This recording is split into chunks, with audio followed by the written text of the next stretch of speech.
was mentioned earlier that I was president, and I mentioned being president of the United States. Does anyone here know which president I was? What number president I was? Yes, sir.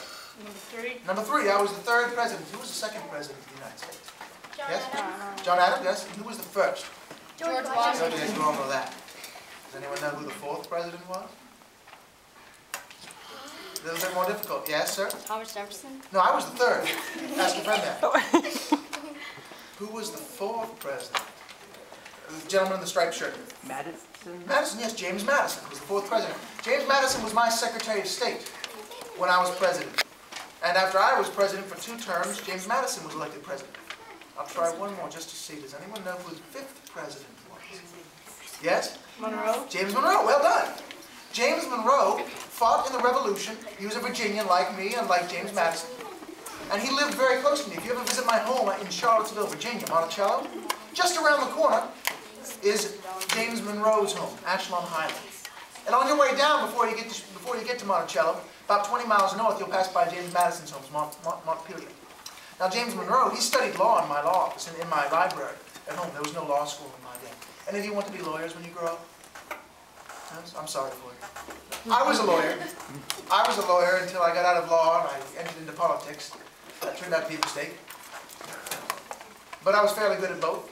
Now, you may be surprised at this. I'm enjoying talking with you. This is very informal. But I was never a very good public speaker.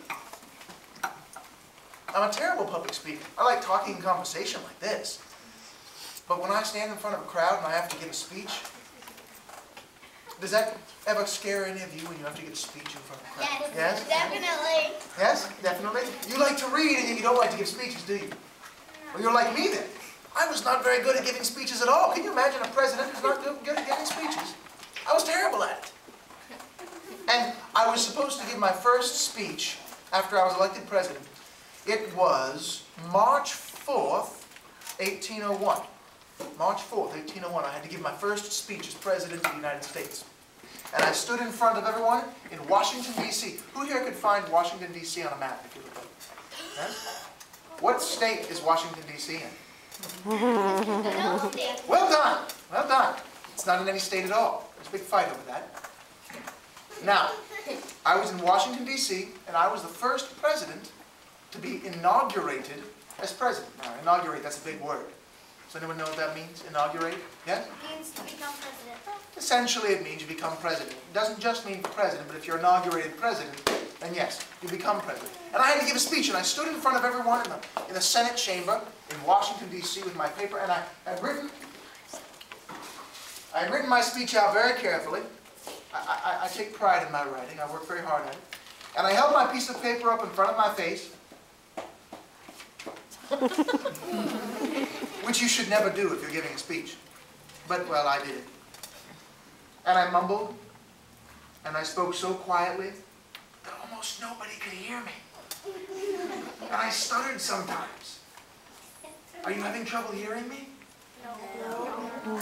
Some of you are, some of you aren't. You're better listeners than senators are. You're actually much friendlier as well.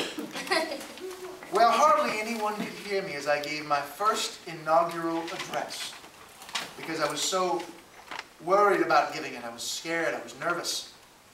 So I had my speech printed, and when everybody left the Senate chamber, there were people at the doors who handed out copies of my speech, and it was printed in the newspapers. And pretty soon it was printed in numerous languages all around the world. Excuse me. Yes? You should talk to my mom about giving speeches because she is a lawyer and she's given lots of speeches and she used to get very nervous. So you can talk to her about it. You know, I think I never got over that my whole life. I never got over it. I lived 83 years. Now, I'm not 83 years now, by the way. Do I look like I'm 83 years old? I was born in 1743.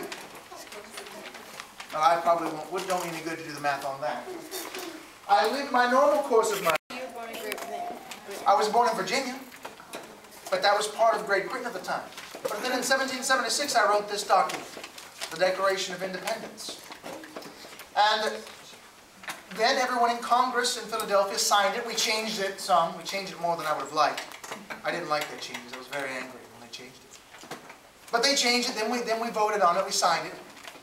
And with the Declaration of Independence, we said that Virginia and New Jersey and Rhode Island and Pennsylvania, South Carolina, North Carolina, Georgia, who can think of other ones? Perhaps Massachusetts, yes, New York, yes, Connecticut, Maine, well, not yet. That was technically part of Massachusetts at the time. But you get the idea. With the Declaration of Independence, we said that all these former colonies were no longer part of Great Britain. They were their own countries. They were their own countries. The 13 colonies?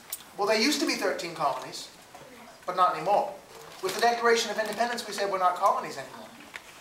Now, you live with your parents, don't you? You live in your parents' houses? You probably have your own rooms, though, don't you? Some of you might have to share with your brothers and sisters. Yes. But someday, when you grow up, you're going to get a job and move out of your house, aren't you? Yes. You sound much happier about that now than I think you will when it's time for you to do it. Someday you will, when you grow up, you will get a job and move out of your parents' house. You will be independent. Right now, you are dependent on your parents. They give you your food, your clothing. If you misbehave, they send you to your room, don't they? Yes. Not that you ever misbehave. Never. Not, especially not you, I can tell. You're not a troublemaker at all. No. Well, when I was born in 1743, all of the colonies, I'll come to your questions in a minute. Hold on now. All of the colonies were like you are. We were dependent on Great Britain. Great Britain was like our parent, like our mother and our father. They took care of us, they gave us everything. If we misbehaved, they sent us to our room. Well, they didn't quite say it that way. They cut off our trade, they would block our ports, they did other things if we misbehaved. But they were like our parent. But in 1776 we said, we're all grown up now. The colonies aren't children anymore. We're going to be independent. And that's what this said. This said that we are independent. Now, I want you to pass this around and look at it. This is a very important document, but this is not the final draft. This is my final draft. Remember I said Congress changed it? Does anyone know where Congress met in 1776? What city Congress met in? Yes? Philadelphia. Now, Congress changed it. You can see my handwriting. It's not very good, is it? No. It's a little difficult to read, yes. You're allowed to write sloppy in your early drafts of papers, but in your final draft you have to write neatly. And you see the scratch-outs? Do you see scratch-outs? I made many scratch-outs in the Declaration of Independence. I changed many things. It took me 2.5 weeks to write the Declaration of Independence. Now, I should say this. First I have to ask you, does anyone here have to write papers for school? Yes? Yes. When I say that it took me 2.5 weeks to write the Declaration of Independence, I don't mean that I waited until bedtime the night before it was due and sat down in a panic asking my parents if I could stay up late to finish it. I didn't do that. I wrote my first draft of the Declaration of Independence the first night I was given the assignment to do it. But you will never see my first draft of the Declaration of Independence. Do you know why? Because it is where every first draft of any good document belongs. In the garbage. I don't care how good you think you are, even if you're Thomas Jefferson, your first draft is not going to be very good. No matter what you think of it at the time. So where can we find it? Where can you find it? Wait, where can you find my first draft? It's a good question. You know, I went through many drafts and I sent them off to friends and colleagues. I didn't save them. I copy most of my letters, but I didn't copy these drafts. So if any one of you know anyone who's related to someone to whom I send my early drafts of the Declaration of Independence, please have them send a copy to me. I've forgotten some of my changes to it. I can only remember what I recorded. So if you meet someone who has an early draft, please introduce them to me. In the meanwhile, we have this draft. We have a few